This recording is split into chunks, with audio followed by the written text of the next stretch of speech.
Dolphins fans, welcome into Dolphins Today. I am Will Scott. We got some news and rumors to discuss leading up to the big game on Sunday Night Football against the Chargers. But first, help us get to 35,000 subscribers. I believe we can do it by the end of the day today. Need 30 more subscribers. Go down, subscribe to the channel. We get you guys daily Miami Dolphins content as well as Dolphins watch parties and post-game videos. Let's talk about the Dolphins injury report now. We're filming this during Dolphins Live on Thursday, which means the Thursday injury report, which only comes out Thursday evening, has not yet been released. So this is from Wednesday. Let's take a look at it. Terron Armstead, no surprise. He did not participate due to the strained pec, also dealing with a toe issue. He's questionable for Sunday. Teddy Bridgewater was limited. He's been inactive the last couple of games, so Skylar's been the backup. Raekwon Davis limited with a knee. Eric Rowe limited with a back issue, and then Durham Smythe also limited. So the good news here is there was just one Dolphin that did not participate. The bad news is that one Dolphin was Terron Armstead, who, of course, missed the 49ers game due to the strained pec muscle that he suffered the week prior. So it's very important to get Armstead back. We've seen this offensive line really struggle without him this season. Here's what Mike McDaniel said about Armstead, providing an update at yesterday's practice. He won't be doing anything Wednesday, but I know he's working hard at it, and it's one of those things that I expect him to either be out there on the field or be on the sideline for good reason, because he would hurt our long-term goals by playing injured. So we'll see. I mean, it seems like his status for Sunday is very much up in the air, but McDaniel said earlier in the week that Armstead was very close to playing against San Francisco.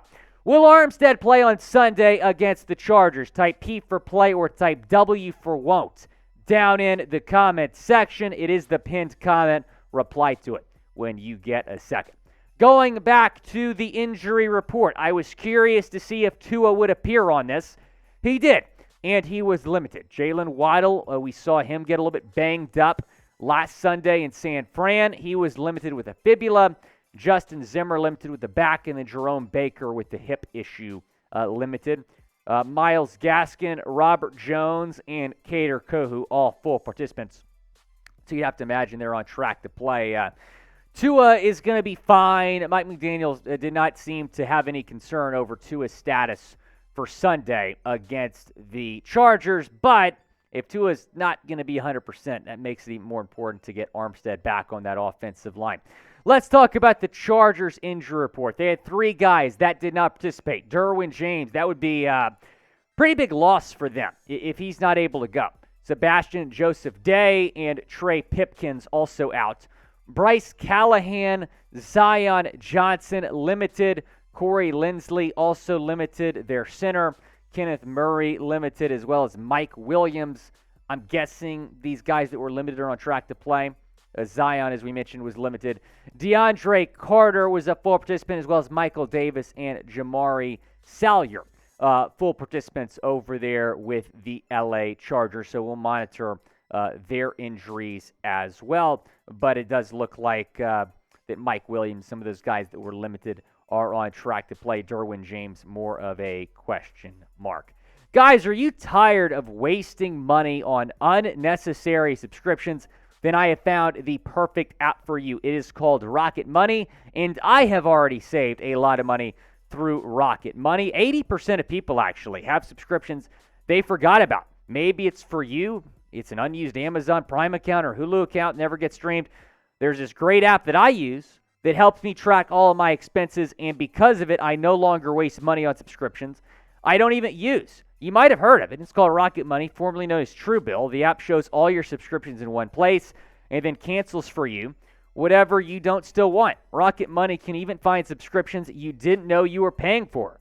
You may even found out that you've been double charged for a subscription. To cancel a subscription, all you got to do is press cancel, and they'll take care of the rest.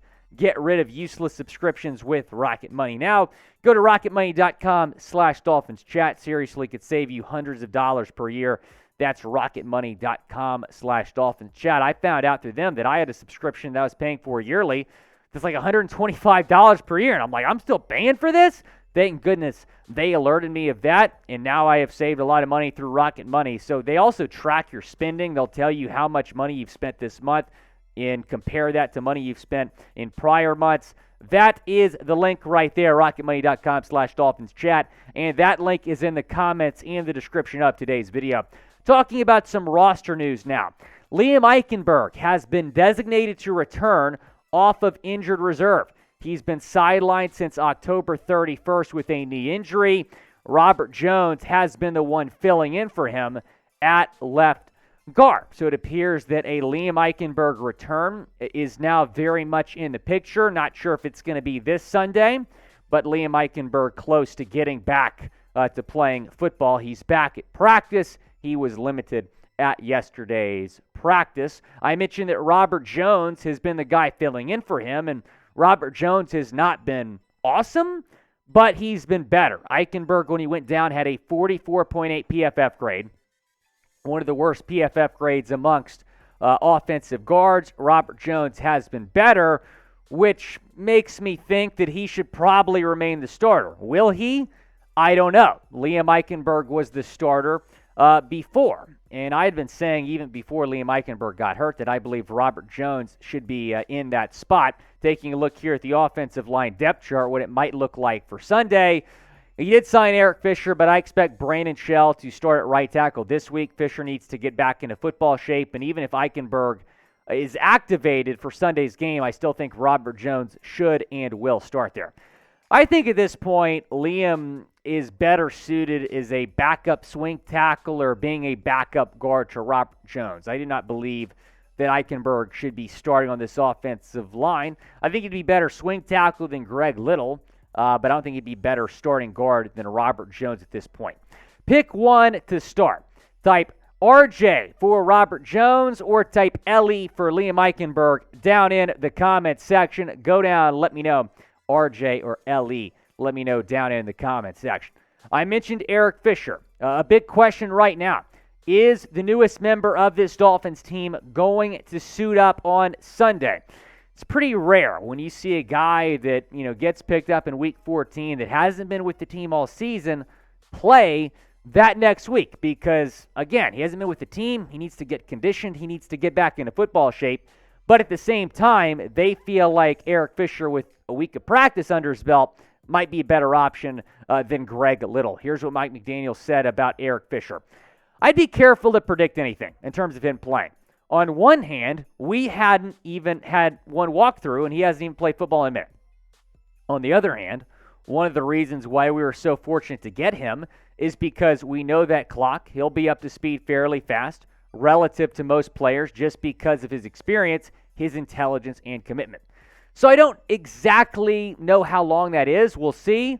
We've got to get at least one walkthrough in our belt. So Mike McDaniel's saying that about Fisher. And I think it's a little bit different with offensive linemen than quarterbacks. Like everyone's talking about how wild it is that Baker Mayfield might start for the Rams.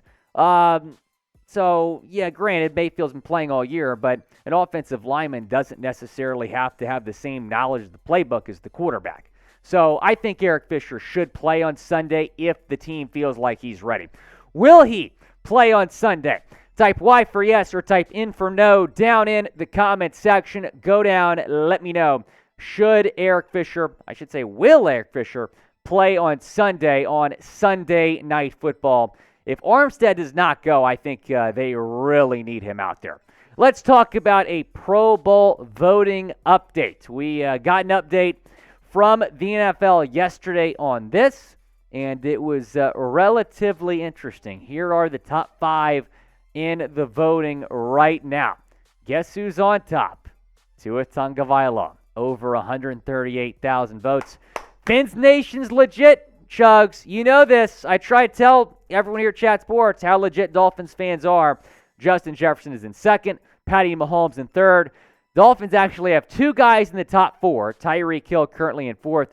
Travis Kelce in fifth. So some Chiefs and some Dolphins taking up most of that list. But keep voting. Let's get our guy Tua into his first Pro Bowl. Thanks for watching this edition of Dolphins Today. Before I let you go, though, I want you to go spam Uno in the chat. That's obviously the nickname that Tyreek Hill gave to Tua Tagovailoa. Go type Uno in the chat to support our QB1, who is currently number one in all Pro Bowl voting.